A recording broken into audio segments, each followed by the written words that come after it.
Hello everyone, I think I will make a lot of people happy today because I have another blue-green build for you and it is built around Venerated Rotpriest. So that's what I have for you today. A lot of people asked me last time if I thought that Rotpriest was bad because I no longer had a video about it, but that's not true. There are so many things you can be doing with Infect right now that I just have a lot of fun brewing. You know me, I like brewing, I like trying stuff out. But Rotpriest is still good. Let me start by saying that the only thing that I think you need to do if you're playing Rotpriest is you need a dedicated build around, and that's what I did here today.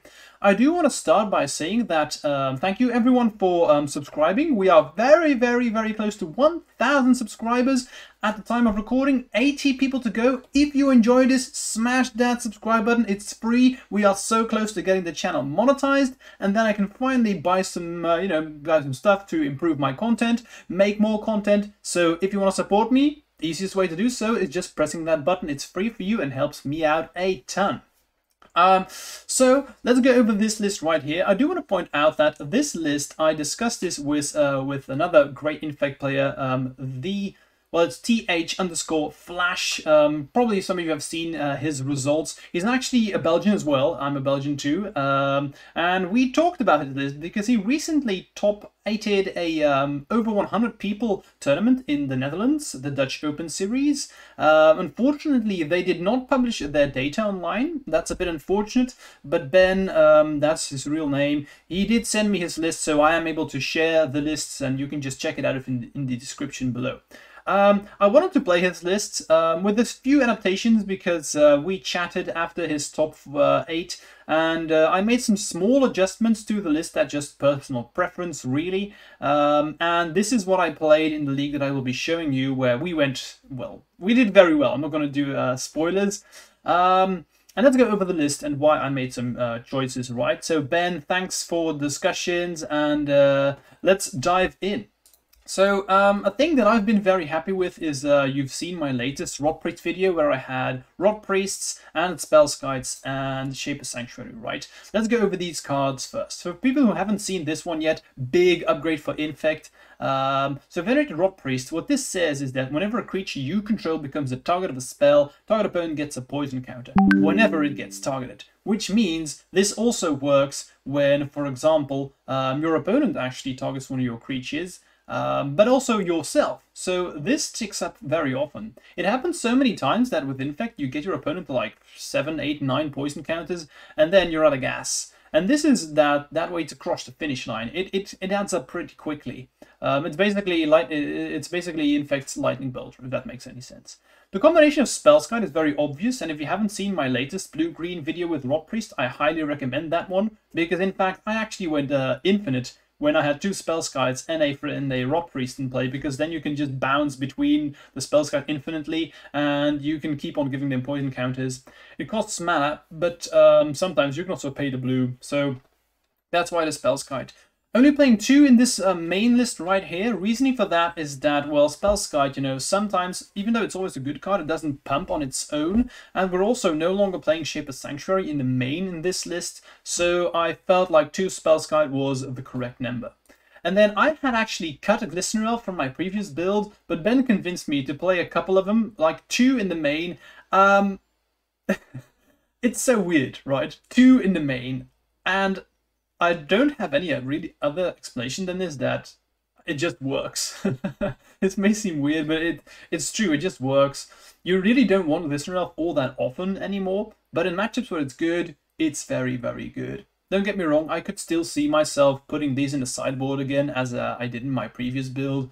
But I like having 2 in the main. If you're playing Elf, you should probably also play Distortion Strikes, a number, but I'm only playing 2 Elves, so I figured I'd go down on Distortion Strike to 2. I could see myself even going down to 0. This is the flex slot, same as Glistener Elf. Then one of the biggest things that I have been playing for a very long while, or I have been ignoring for a very long while, is Mutagenic Growths. I felt like in the current meta, Mutagenic Growth really isn't that good anymore when, well, all the creatures still die to bolt when you Mutagenic Growth your creature. But the thing is, since Rotpriest is a 1/2, Mutagenic Growth actually saves the Rotpriest from bolt. And I can't tell you how many times, this was nuts, how many times I was able to Play Rotpriest turn 1, my opponent bolts Rotpriest, they get a poison counter, and then you just Mutagenic Growth, they get another poison counter, and you untap with Rotpriest. Yikes. That was really, really powerful. Also, Ragavan is really strong right now, so if you block Ragavan with your Rotpriest and then Mutagenic Growth, that's worth it. They get a poison counter. Even if they bolt it, they get another poison counter. So they do what they usually want to do, get rid of your threat. However, now you also give them poison counters. So it was really, really powerful. It has surprised me a ton. So I think it might be time in a blue-green build specifically, when you're playing Rotpriest, to go back to Mutagenic Growth. So that's why I liked it. And then here's a card. This is completely all props to Ben for coming up with this. I had never considered Tiva's Stand. I gave it a try right now, and it was better than I anticipated. The reason is that the Instructable here is the most important thing. You have the board wives from the control decks, and a lot of people, they play the engineered explosives, and what they often do is after you attack, then they just pop the explosives end of turn. As they should. That's the correct play, don't get me wrong. But what we can do here is, if you have like Elf and they have explosives and just keep mana open, what will very often happen is that you can just like scale up and Might of Crowstar, for instance, and the opponent will just pop the explosives, and then you Tiva Stand in response. Boom, dead. Happened quite a few times already, and it was pretty damn good. Let's go over to the land suite, 20 lands here. Since you're only playing 4 nobles, I like having 20 lands, and especially these 3 waterlogged groves are nice because you get to draw cards later on. I'm playing 1 Yavimaya here. This is just, you know, making everything for us is nice. You can pretty much play a different land here, that's just all personal preference. Ben's list had only 2 Spell Piercers. I really want to try and play more. I really love Spell Pierce right now, but I decided that I'm just going to play this main deck here and see where we end up. Sideboard, that's pretty straightforward. 4 Endurance, 3 Force of Vigor, you know I like those. 2 Flusterstorms against combo. You know I love Shaper Sanctuary as well, so nothing new here, especially the combination with Spellskite and or Rotpriest is excellent. And then I'm playing 3 Veiler Summers. This is mainly because I've been seeing a huge uptick in the new Mono Black Control list, which is quite powerful. It's basically just a removal dot deck, and Veiler Summer is really, really strong in those matchups. Alright, so that was it. Again, if you're liking this, smash subscription, we are close. Let's jump into the games right now. So again, what I recommend everyone to do is, you should, if you really want to improve, well you shouldn't, but that's just a tip that I can give you, is when you see an interesting situation, try and pause the video for a while and try and figure out in your head what you would do in a certain situation. It really helps out because you'll often see that maybe I have different decisions, or maybe you have a different game plan, and then you can figure out how the game turns out if you look at my play patterns. That's just something interesting. So let's jump into the game now. Well, this is straightforward, no threat, so that's an easy mulligan right there. This again, no perfect hand, but no lands, so I can safely mulligan that one away. And we mulligan to we actually mulligan to 4 here. Yikes! Not the best start, but I mean, that happens sometimes. We play a greedy deck. I decided to just keep the Rotpriest and nothing else, and see where we end up. But this game is not... It's going to be difficult, of course. We start with Rotpriest. That's okay. So the opponents start with Shelldock Isle. So that's an interesting one right there. Rotpriest. Slam in. Just going to deal 2 damage. And here we have Drown and Lock on Rotpriest. Already not feeling too good, but then we do draw the Elf, and you can see the power level of Distortion Strike right here. So we have Tasha's Hideous Laughter, so we're playing against Mill, if that wasn't sure. And actually, at this point, I'm like, hey, are we going to be able to do this? Depending on the hand, we may just win, because we put him to 5 already. And keep in mind, this is all because of the Rotpriest. Here they mill our cards, and I'm just attacking and killing them. This was nuts. This was a mulligan to 4, and we still won. Yeah, not gonna lie, it really was the power level of, where is the card right here? There it is, Distortion Strike, making these elves unblockable, and especially in this matchup, elf is really good. So this was nuts. Mulligan to 4, still win? That doesn't happen all that often. Let's go to the second game. So, sideboarding, before I forget, people always like my sideboarding advice. Against Mill, it's pretty obvious. Endurance is a house. You also could bring in some number of Shapers, Veils, and Flusterstorms. I'm not gonna lie, the matchups are pretty easy for us. We have pretty much everything that we want against them. We are just as quick as them, if not faster, and we have endurance, so that's it. And here is fine. I mean, I have Elf, 2 Mites, and Noble, so that's just lethal on its own. So they have a removal spell. We can just safely play the Elf into that removal suite, and we still have Nexus left. So at this point, I kind of want them to kill my Elf if they can, because Inkmoth Nexus is still going to be lethal, and I don't have the unblockable mode for my Elf, so I figured that this is just fine. So I bait out the removal spell excellently. We have Inkmoth Nexus here at this point, and you saw at this point, maybe I should pause here, that was an interesting play, right? So what I did here is, I actually might have outcrowsed my Noble, and then I wanted to slam in. This is because my opponent didn't do anything, they just had Crab, and then they waited. This to me screams that they have more removal spells in hand, and I really don't want to walk my Inkmoth Nexus into a removal spell. I have still 2 pump spells left, so what I'm actually hoping for is that my opponent removes Noble and then they tap out and I can start slamming in, but I still have lethal, so I'm still going to be able to race them. If they don't remove Noble, I mean, these pump spells are going to be lethal fairly quickly. I can just kill them with regular damage if I need to. So that was why I made that decision. My opponent here, you can see them just not doing anything, and I mean, this... Again, this is just so clear. They have something in hand, right? They're not doing anything right now. My guess at this point is they have removal spells, and they are keeping it for when I attack with Inkmoth Nexus.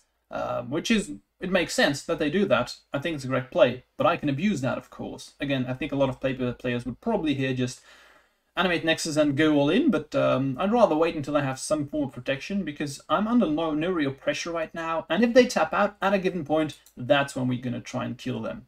Now this is easy, we just play Blood Agent, let's see what they have. So now they play the Dranon block and they tap out, excellent. So now it's safe for me to play Might. And you can see me picking my spots, right? It was not an accident that I played Blood Agent first. I didn't really need that Blood Agent, but they needed to counter it because they can't have 2 threats, because then I can just attack with 2 and I can Might both of them for lethal. So I'm going to play it safe, as I always like doing. Here, you can see me just slamming with Noble. Let's see what they do. If they block, I can just Might the Noble if I want to, but they don't, which is the correct play. I have Endurance here, so I'm just going to slam it down right now. Why? I kind of want them to tap out and do something about this Endurance so I can kill them. However, if they don't do anything against this Endurance, I mean, same thing, I'm still going to win. Because it's, whatever they did, it was good for me. Because now I can start slamming it with Endurance, and with a Noble, that's 4 damage each turn, and I've just reset their game plan. So I'm not gonna lie, at this point I'm feeling pretty good. What I'm doing here is pretty interesting. I decide to scale up Noble. Why? Well, the scale up, I don't really need it. I have enough with the Might of Crowset to kill them with Infect if I want to. However, now what are they going to do? I can kill them with both poison and regular damage pretty quickly. So I'm just going to use Noble, slam in with these 2. Baiting out removal spell, there we go. That's a fatal push that I was playing around the entire time, so they did have it. So excellently done by us. I draw Rotpriest 2, I'm just going to slam it with Endurance. They block. Excellent. Play Rotpriest, just chill. I'm under no pressure right now. We have another fatal push, so you can see that the game plan that I did was the perfect setup, right? We analyzed everything correctly here, them having a bunch of removal spells in hand, because your opponent's not just going to do nothing. They have cards in hand they can use, as I said, I was expecting them to have a lot of interaction and removal spells, and the way we played, we baited out Dranon block, fatal push, until they had to start doing something at a given point, right? Because at this point, I can just kill them on a pump spell with Endurance. They tap out for Ensnaring Bridge, hoping to get their next turn. I mean, makes sense. What I can do is I can just play the Nexus, slam in, and here we have an interesting one. I love this situation. So let's see. They play Subtlety. Can you figure out why? It makes sense. Reason for this is that they played a Subtlety. It doesn't do anything, right? Because they will not be able to, this ability, they can put 1 target creature spell or planeswalker spell on top or bottom. I can choose that. Now, I didn't cast the spell, so it doesn't do anything. But the reason for them doing this is they have Ensnaring Bridge, so now they only have 1 card in hand, meaning that if I would have used the pump spell first, I wouldn't have been able to kill them. And now I also can't attack with Endurance, which is what they were playing towards. Now, luckily for me, I have Might, so I can kill them. And I also drew my Besegu, which is nice, of course, so I can still just kill them through this. And that's what we're going to do. Boom. That was a pretty sweet game, honestly. A lot of back and forth, and especially the second game, I think we played really well. Figuring out their hand, they must have something in their hand, playing safely around these removal spells, so good stuff, good stuff. Let's go to round 2.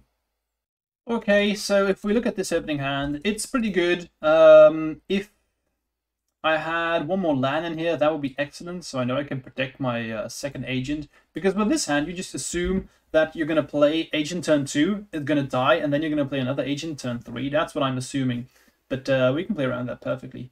Remember that I said I saw a huge uptick in the mono black control list recently? Well, guess what we're up against. Okay, another threat. I really like that against this deck. I think that at a certain point, if we're just going to draw a single land, we are safe because we have that Tivar stand, so we can pretty much save our Blood Agent straight away. And we're going to see a lot of removal spells here, I can tell you that. So they draw cards, they destroyed our threat here. We top like Spellskite, excellent, because that means we can safely deploy our threats and try and save it. Really want to draw a land here, but I mean, I can't complain with a Spellskite. Mutagenic Growth is also nice. I could have, by the way, in response to that, the file, I could have Mutagenic Growth. I actually yielded through the turn. That's a mistake on my end. You shouldn't yield too quickly, so that was my bad. Not sure if I would have, but I guess that would have been the better way to play it. Because then I still had my threat, and I would have had Spellskite. So that's probably better. Excellent, I draw the land I need. So play the land, play another threat, pass the turn, all good stuff. They're going to try and push. Now, I really want to try and save my Spellskite if I can. Sometimes they also have like a way to make you sacrifice a creature, so I'm actually going to save my threat with Tivar stand. And then I get to untap with this agent. So now I just need to top deck a pump spell and I'll probably win. We already have Scale and Mutagenic Growth, so we're going to kill them fairly quickly, and we draw the Might of the Crowser here. Any pump spell here would have been lethal. Even Rotpriest would have been lethal, so that's so that's why it is pretty damn good. So we're going to try and kill him.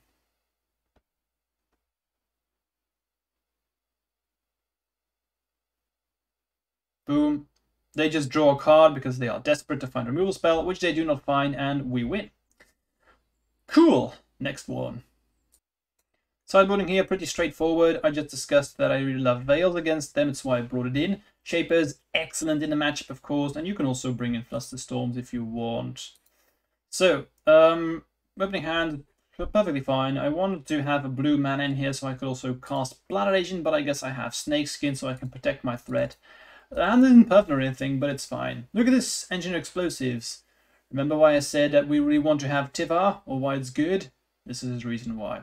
So I found my blue land, so I'm happy to just deploy my Glistener Elf straight away. My expectation is that they are just going to play a land and chill.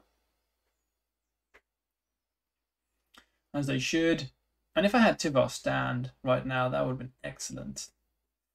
So we draw lethal, because now I can just go for Scale Up Might, but of course I'm not going to because they have explosives. Scale up, slam in. So this is me just baiting out removal spells by the explosives. I already have Scale Up and Might anyway, so I can just kill them. The reason for doing this is that I really want them to use Engineers right now, because sometimes if my opponent's really smart, what they can do is they can just not use Engineered Explosives if I don't use my pump spells, and then just keep it around forever until I play some kind of different threat. And that's what I really want to play around, right? So we draw Shapers here, excellent. Now I'm thinking about whether or not I should play my Blood Agent. Looking back, I probably should have, because I wasn't really paying attention. They could have had the Field of Ruin, they could have destroyed my breeding pool. Luckily for me, they didn't do that. They actually used Shieldred, So if I draw a card, I'm going to lose life right now. But that's honestly not that good against me. I mean, sure, I don't mind losing life. I can kill you in one swing, so that's not the end of the world. However, what they have here is they actually have Cityscape. So they could potentially kill my agent and also have black mana. So this was unfortunate. Too much removal spells here. Well, too much. You know, 2 in a row. And if they didn't have Shoulder, I could have probably still won here by generating card advantage. But these, they kill me pretty quickly. So that's unfortunate. Let's go to game 3. So even though I didn't win the game, it's clear just how good Shapers is in the matchup, right? You can draw so many cards. And the main thing that they want to do against you is just kill all your threats and then take over the game. But if you draw a card every single turn they try and do that, that's just not going to work. Okay, so I did mulligan to 6. This hand is perfectly fine. I would rather have a blue source in here, but that's okay. I'm just going to start with Rotpriest because at this point I really need to have mana for Noble and Agent. And if they destroy my Rotpriest, it really doesn't do all that much. Flusterstorm here, you can see I brought it in. Perfect pickup because I'm sure that if I go for it right now, it's just going to happen. I'm thinking here, do I want to play Agent or do I just want to slam it with Nexus and have protection up? But I figure, you know, again, you know me, I'm usually a very safe player, so I'm just going to play Agent and chill. You know, if I draw 1 pump spell next turn, I can kill them. So I figure that at this point, I'm probably just going to Flusterstorm their threat. My guess is that they will try and remove Agent and next turn Field of Ruin Blood Agent. So what I really want to do is, if they have a removal spell, I think it's interesting the decision that you have to make. Do you want to use Flusterstorm or Vines? And since I know that they have Field of Ruin, I really want to try and use Vines at the best point that I can, because you can protect Vines, or you can protect Inkmoth Nexus when you have a Vines available. So, yeah, interesting choice. So here we're going to see March. I'm, of course, going to stop that from happening. This is what I explained to you. I want to keep Vines in case I need it, because it's very possible that they just have another removal spell for Agent, and then I want to have Vines of Vastwood for my Inkmoth Nexus. So, using your spells is important in a correct way. So, Might, very good pickup here. The main thing what you want to do is you want to keep your threat alive. What you can also do here is, if they Field of Ruin your Inkmoth Nexus and you Vines it, it also means that they don't get to search up a card, which is very relevant. So I'm just going to slam down Might here. I'm going to slam in for 6, put him to 7. That's really, really cool. And this is one of those situations where, imagine if I now just top deck Rotpriest, it's game over, right? Because that means if they target Rotpriest, they get a poison counter. I save it, they get a poison counter. If they want to remove it again, they're dead. So that's why it's very good. Okay, animate, save it, boom. They don't find the land, and they concede. Good stuff. Cool. Let's go to the next round. What I also really loved about this league is that we played against typical meta decks. Like, we started out against Mill, now Block Control. This one's going to be Murktide. So, yeah, really interesting. Also, fun opponent here. We were talking, chatting a bit, and well, they say legendary Legacy Infect player here, so people don't know me that much in Modern yet, but let's see. I'm playing more and more Modern, so maybe soon they will know who that I'm not just a Legacy player, I'm also a Modern player right now. Okay, anyway, let's just jump into the game. Opening hand here, pretty good. Spell Pierce, love it. Mutagenic Growth, Nobles, finds pretty much everything that I want. Pretty diverse. So I'm going to snap, keep this one. I've already seen, whoops, Gigantha here. I've already seen Bauble and Spirelef, so I'm figuring out that, yeah, it's going to be murky. Drawing Elf is nice. I don't really need that Glistener Elf. This is why I like the card Elf as well, because very often they just kill it immediately, which they should do. Look at this. Did you see that? Unholy Heat onto Elf, save it with Mutagenic Growth. Lovely, lovely. Especially against Murktide, Mutagenic is really good because, you know, they're just going to deal 2 damage to you whenever they can, as they should. And now look at this, perfect, my man, Rotpriest. So in this situation, I decided to just play the Noble, since my guess is that they don't have removal spells right now, because I figured that if they had removal spells, they would just use it straight away on Glistener Elf. So I figure I'm just going to tap out here, deploy my threats, and again, if they had removal spells, I think they would have used it straight away, as they should. There we go, they have Bauble with Expressive Iteration, which is okay. Darcy, sure, don't really care about that. If you need to attack with that, so that's really cool. That's really okay. Here, they draw with the bauble. I'm gonna play my Nexus.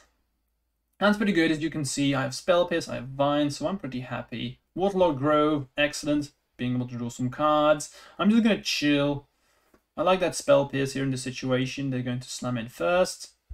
Murktide could be a potential problem, but if they don't have it, we are happy. So I'm going to slam in with Listener Elf here. After I've drawn Mutagenic Growth, that means I think it's time for me to go for it, especially with my Spell Pierce.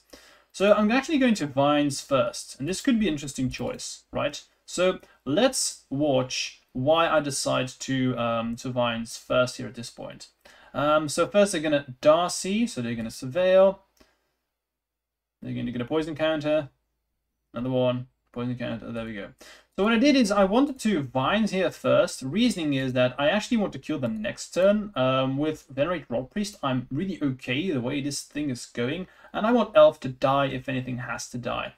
Also, you know, if they have Unholy Heat, that means that they have Delirium. So if I had Mutagenic Growth first, that would have just resolved. And then if I would have Vines, then they would have, in response, bolted or Mutagenic or Unholy Heated my Elf, and I still would have died. So then I would have lost 2 spells, and now instead of me only losing 1. I hope that made sense. Okay, slam in. Ouch. You can see this Rotpriest is actually very important here. You know, making their removal spells worthless is nice. First iteration, excellent, because I can Spell Pierce that one. Lovely. And if they Spell Pierce back, if they had blue mana, I could just pay. They don't, so I'm just going to draw a card. Looking for removal spell, pump spells, I mean. And there we go. Thank you very much, Waterlogged Grove. Scale up. We know that they have 1 red mana, so whatever they have, I could Snakeskin and boom, get them dead. And we win. Nice. Game 2. So against Murktide, again, pretty straightforward. Shapers, excellent against them. Veil is fine, Fluster is fine, all those things can be considered, but definitely bring in Endurance, because that's just such a house against them. I think we're going to see it in this game, or maybe next one. Okay, so you can see I brought in Shapers, really good. So this hand is okay, not great, but okay. It's very defensive, but if they have a very aggressive start, I could be in trouble. So here I have explosives on 1. That's unfortunate because they can get rid of Shapers. But honestly, if they use explosives to kill Shapers, that's okay. They don't get rid of my threats, so I'm fine with that. Shredder is a really good one because it can block Inkmoth Nexus. So poor me. Need to find Blooded Agent here or Endurance. So I've play my Spell Skite. They could pop off this explosives. Interestingly enough, they do just play Dragon's Rage, which means that if they pop this Engineered Explosives, that actually means that they have to kill Shapers as well. So I'm just going to start slamming in here, get in the damages. They attack with everything. And I just block Darcy because I don't want them to have card advantage, and I have Shapers. So interesting situation here. I draw the Endurance, and I think this is now at this state I'm very happy because I feel like I'm very favored the way the game is going. We should get there if I play this correctly. That's at least how I feel. So I'm going to play this Endurance right now, make him have a response at this very specific situation, tapping out, potentially doing a lot of damage with Inkmoth Nexus next turn. But just nothing really happens here. I'm just going to chill. Going to draw some cards, draw some lands, bit land heavy. Just going to slam in with Nexus. Here I'm going to Vines, which they counter, but that's okay. I want to empty their hand, really. Because I should be able to pick up with my Shapers. Now, they will just destroy it. That's unfortunate. My card advantage engine is gone. And them having another Shredder is a really big downside. I decided that I'm just going to have to try and get these Shredders off the table as quickly as possible. They have another Flusterstorm. That's also a nuisance because I would much rather them have removal spells. If I'm being honest, because I have protection spells regardless. So, yeah, that's not what I wanted to see, these double Flusterstorms. And I make a really interesting play right here. Maybe this went a bit too fast, so let me explain again. So what happened here is that I used Might of Velcrosa on Inkmoth Nexus, right? My opponent Flusterstormed that one. So I was never going to attack anymore because I'm not going to be able to pump my Inkmoth Nexus with my pump spells to get through Ledger Shredder. So what I did is I actually redirected my might to Spellskite. Why? Well, they are pretty close to dying with regular damage. So I actually paid for Inkmoth Nexus and Breeding Pool, tapping them for 2, redirected Might of the Closer to Spellskite, and then just attacked with Spellskite. I thought that was a pretty cool play. And I'm pretty close to killing them with regular damage now. So, yeah, interesting. They play Bolt, which I can redirect to Spellskite, so that's pretty nice. They just do this to pump these shredders, but they are now empty-handed, so I'm not unhappy at this point. If they have, well, a draw like Expressive Iteration, I could be in trouble, which they do find, and they find more removal spells, and now I know that I'm in trouble, because, well, you know, they have drawn removal spell for my Endurance, and unfortunately this is at 4, this is at 1. I can still win here. The only thing I need to do is I need to draw a very good pump spell and kill them, but they have drawn Bolt and Heat with Expressive Iteration, so yikes. A bit too much removal spells here, unfortunate. Let's go to the game 3. So for game 3, an interesting one again if I remember correctly. Opening hand here was very bad. This is a mulligan to 6, which is okay, nothing more, but I don't want a mulligan to 5, especially against Murktide. You really can't do that, unfortunately, so you should keep a medium 6 or 5 if it's playable. Gonna start with this Noble. I kind of hope that they destroy it straight away, because that means I have my Bladder Agent. They don't, and can you guess what's coming? Because this happens so often. So I have Bladder Agents. And keep in mind, I'm not tapping that Pendelhaven. So what's going to happen is they're going to slam in, I block, I Pendelhaven, and it just happens. I'm not going to lie, I really do love it when that happens. It's so funny. And you can see the power level of Mutagenic Growth right here. So, yeah, I'm just going to show you, but this is 3 because Exalted Trigger from Noble, and then we have Pendelhaven, so that's 3. And then if I Vines, I can tap out, that's 7. And then we have 2 Mutagenic Growths. So I'm like, yeah, man, this is go time. If they have counter magic, sure, but so be it. You can see me doubting doing this, and even when I'm rewatching this, in my head I was like, it's go time. But while I was attacking, you could actually see me tapping the green mana and changing my idea. And looking back on it, I'm honestly still not sure if this was the correct play. But let me go through the reasonings why I didn't go for it. I was very afraid of him having, they had 2 open mana, so if they had something like counter magic, that would have been devastating, because if they had counter magic and they would have been able to remove my Bladder Agent the turn afterwards, I would be dead, completely dead. And I figured it was better for me to actually just slam in for 3, and since I had Tivar stand, I could protect it, my agent, and then potentially, since I had drawn the Vines, I feel like I should be safe. And keep in mind that once I attack right now, I still have double Mutagenic Growth, which is exactly 7. So I feel like it's safer for me to keep my protection spells for when I need them. And it's so nice that it's worked out exactly as I figured that it would. So if I had played this the other way around, if I would have gone for it the turn before, they indeed had the counter magic, of which I was afraid, and they also had removal spell, which I was afraid of. So I actually would have lost this game. However, since I played it safely, we actually played around all of this. So that's pretty cool. Lovely to see here. So I'm now going to protect my Bladder Agent, and I now have Mutagenic Growth to finish the job. So pretty damn cool. I'm sure that a lot of people would have played this differently, but I think navigating us, using our spells to the best way possible and trying to figuring out the best line here is what made us cross the finish line. So yeah, pretty cool. Let's go to round 4. Round 4 was against Scam, if I remember correctly. So as I said, very, very meta decks. But unfortunately, we're going to have a very poor start here. Mulligan to 5, yikes. And I figure, you know what I'm going to do? Since I'm Mulligan to 5, if you want to win a game after Mulligan to 5, you just need to get lucky. So what I did is, I just kept lethal, and let's make him have an answer. If they don't have a blocker here, I can just annihilate them, because this is exactly 10. What I did here is I actually just used Scale Up and slammed in. I think this was a mistake on my end, if I'm looking back on this. I should not have played the land, use scale up and then slammed in, because that kind of screams I'm desperate.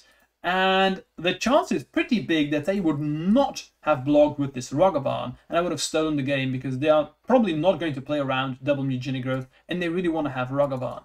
So I think playing the land here was a mistake on my end, and if I hadn't done that, it's possible that I would have stolen the game. But after me playing the land, that makes it different. Of course, now that they have Ragavan, that changes things, because probably they would block since they have another Ragavan in hand.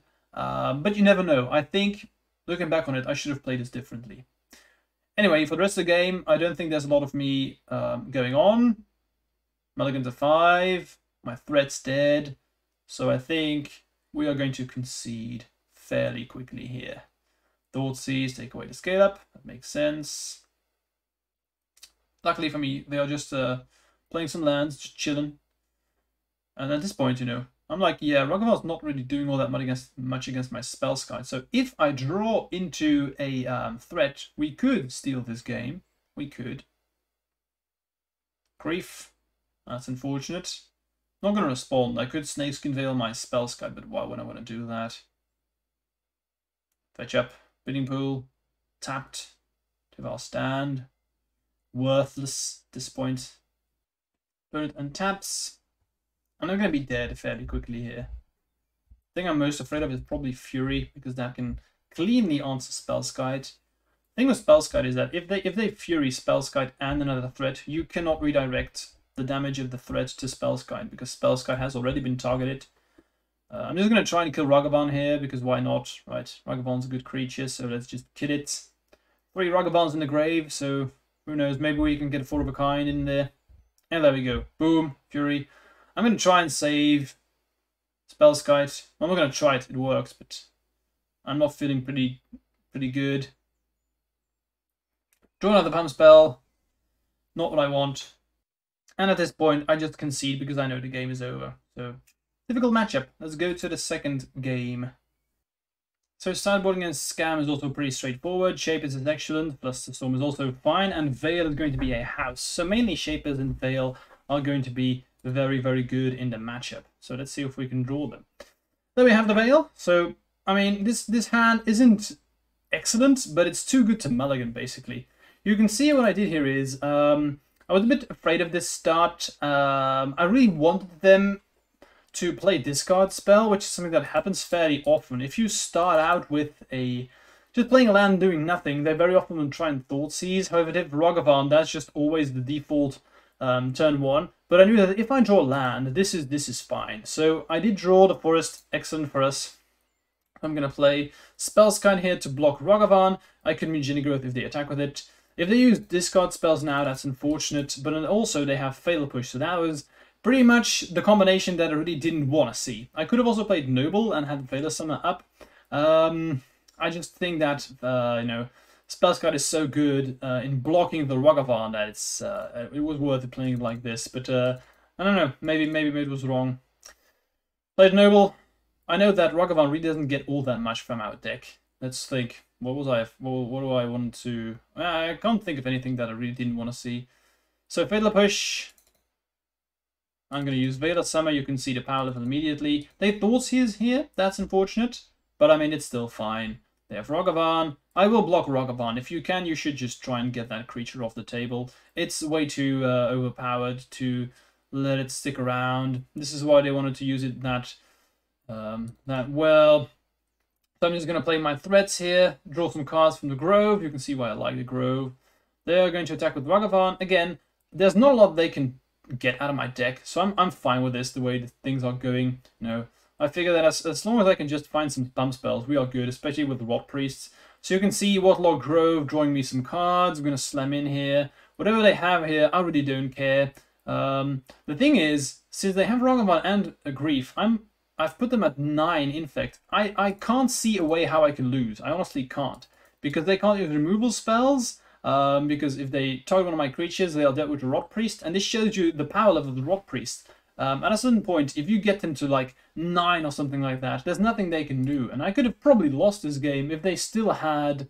there was some way how they could have removed this Rotpriest without getting a poison counter. So Rotpriest really did get me over the finish line. Cool. Game 3. Opening hand, pretty damn bad. If I remember correctly, that's going to happen again. Yeah, so this hand is... This is just okay. I have to get rid of this Bloodation because I don't have blue, and they start off with Thoughtseize, getting rid of my Velar Summer immediately. So, unfortunate. Velar Summer really better on the play than on the draw, but I guess that's true for pretty much every single card, right? We draw another Velar Summer, so I'm like, yeah, okay, we can still get there. Kind of hoping that they use another Thoughtseize here or something like that next turn. That would be excellent. Here we get them playing a land, and I want to play it safely because I have Scale Up and Might. So I really want to draw into another land so I could save my Nexus with Veil and Snakeskin. I want to chill. I just want to find my my spot to go for it. They play another land. Have Rogavan, that's unfortunate. That generates a lot of card advantage, but nothing I can do about it. So I think that's just as long as we get to draw a Noble or a land, we should be good. Elf would be okay. Rotpriest would be perfect. A lot of good things that we can draw here. We draw another Nexus. That's fine. Like, not excellent or anything, but it's okay. I decided it's time for me to start slamming in. I'm kind of hoping that they're going to try and kill the Inkmoth Nexus at the end of turn. And then maybe I can use this Velar Summer or Snakeskin to get some card advantage going. Unfortunately for me, they didn't. So they slam in with Rogavan. They get a Breeding Pool out of my deck. That's okay. I really didn't want Breeding Pool. But I'm feeling pretty good at this point. I'm like, if we're going to be playing this game, I'm really happy. And since they just played a land and passed, I'm like, okay, it's time for me to start putting on some threats on the board. Especially since I also have double Might. I figure that there's really not that many ways how I can lose at this point. So I'm just going to start Might, baiting out removal spells, and look at this. They have Call Against Command, I Velar Summer, boom, that works. This is perfect. So at this state, I'm like, yeah, you're going to be dead next turn. Easy. Easy as that. So I'm feeling very, very good right now. They have Season's Pyromancer, sure. There's only one way how we can lose, and that's Blood Moon. Boom, game over. I hate Blood Moon, dude. I can't explain this enough. It's just... in general, I hate gameplay where it's like, I'm going to play a card that makes it so you can't play the game anymore, and I think that's what Blood Moon does, so... Unfortunately, the only way how I could have lost resolved here, so I just lose. So I concede. Yikes. Let's go to the last round. The last round was against Burn, another very bad matchup. So let's see how we favored there, shall we? Perfect here, this opening hand. I don't have an Infect threat, but I have Rotpriest and I have Mutagenic Growth, so all good. I decided to play the Breeding Pool and the Noble first. Next turn I would preferably have Rotpriest and Spell Pierce, ideally. I don't know that I'm playing against Burn, of course. Otherwise I would have probably played the Rotpriest first. But I figure that as far as just draw land, this is okay. I don't need Noble at all because I still have the Rotpriest, so it's okay. This is what I was hoping for. So they're going to deal 2 damage to me, but that means I can just kill the Monastery Mentor. And usually against this deck, you lose because of the creatures, not really the removal spells. So they Skullcrack, they skew the critics. They're going to try and destroy my threats, but I'm really okay with this. I mean, they only have 1 card in hand now, and I still have the Spell Pierce, so I'm like, yeah, this is really okay. Keep in mind that I have Spellskite and Rotpriest, so we have a situation where I can start targeting Rotpriest, redirecting this with Spellskite. So I technically have lethal because I have 3 pump spells. So this is why I love this combination. They Rift Bolts, so 1 card in hand, and I'm thinking for a while, do I wanna do this? So I figured that at this point I wanna scan the water. So this may be a bit of a weird play, but let me show you what I'm gonna do. So here I Snakeskin, and this is just a mistake by me. Let me explain here. This is me. I clicked the button incorrectly, and I'm sure a lot of people will have had this when they play online as well. So what happened here is I Snakeskinned the Rotpriest, right? And what I did is, so you have 2 triggers on the stack. You now get a trigger from the Rotpriest on the stack. So that's just 1 trigger, and then I put another trigger on the stack, the Spellskite. What I did is I actually wanted to redirect the triggered ability from the Rotpriest to Spellskite. I did not click on the Snakeskin. I actually misclicked, and I misclicked on the Rotpriest. Now, of course, since Rotpriest, this is a trigger from an ability, and you can't redirect abilities, duh. So what happened is I actually just paid 2 life to redirect nothing. So that was unfortunate. Now, luckily for me, I know that I still have enough damage to get him, but I wasn't feeling happy about this because that's pretty damn stupid. So be careful of your misclicks. You should always click on the pump spell that you want to redirect. Now, of course, I actually do know this, so I did this correctly in the next pump spell I play. It's going to come up soon. Let's attack first with Rotpriest. So now what you have to do is, you have to do it like this, right? So you saw me casting the scale up. I casted it on Rotpriest, and then what I did is now I did click on the scale up correctly to redirect it to the Spellskite. Another trigger goes on the stack. There we go. Put him to 9. I know that I win because I have vines left, so boom. I knew that it wasn't going to be an issue using the snakeskin, but it was unfortunate. You know, you really don't want to fuck up like the way I did. So keep that in mind. All right, let's go to the last game. Sideboarding, Shape is excellent. Fluster Storm is nice. That's pretty much it. You can also bring in Endurance if you want to. But have more threats. So hand is fine. You have turn 1 Noble. You have Inkmoth Nexus as a threat, and you have a bunch of pump spells. So this is going to be a pretty quick kill, especially against Burn. Mutagenic Growth is so nice because this is the race, right? You can see we are pretty much doing the same thing. What I'm going to do with infect damage, they're going to try and do with regular damage in the form of bolts, etc. So you just want to kill your opponent as quickly as possible. Also, be aware that you should really should try and fetch up at the end of turn if you can against this deck. So you can have your breeding pools not make you lose life. So I have more than enough mana right now. So what I want to do is, again, you usually lose against Burn, not because of the Burn spells themselves, but because of the creatures. So what I could have done is I could have also played Inkmoth Nexus and then the Noble, right? But I was very afraid of then just getting completely annihilated. So I figured that it was better for me to actually just play Pendelhaven and Noble. Why? Because I want to try and get as few damages as I can. And if they're going to put a threat on the board and then just slam in, I could be dead fairly quickly. So that's exactly what happened. Goblin Guide, they played that one. I reveal Vine, so I know it's coming. I'm going to block, and then I'm going to Mutagenic Growth. Mutagenic Growth here, costing me 2 life. So keep in mind that I didn't pay it with the green because I wanted to have access to Snakeskin. I was actually hoping that they would bolt Noble, and then I could have Snakeskin. That would have been perfect. Since I knew that this was coming, I knew that the Vines was coming, I figured that, you know, I just need the Noble here in order to kill them. So look at this. This was interesting, right? I just played the Nexus and passed. I didn't do anything else, not slamming with the Noble, etc. I don't think that's worth it. So we have the Searing Blaze here on the Noble. We can't have that happening. I'm going to save my threat. Still going to take damage. And at this point, I'm at 4. So drawing this Might of Old Closer was perfect because this means I don't have to I don't have to fetch in order for them to try and kill them and make him have the bolt.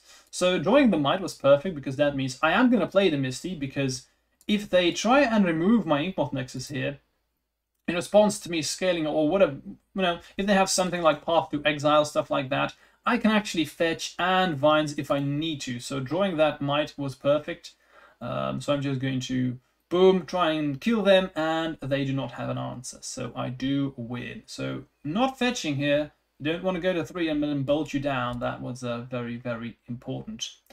All right, looking back on this, honestly, I think this was an extremely interesting league.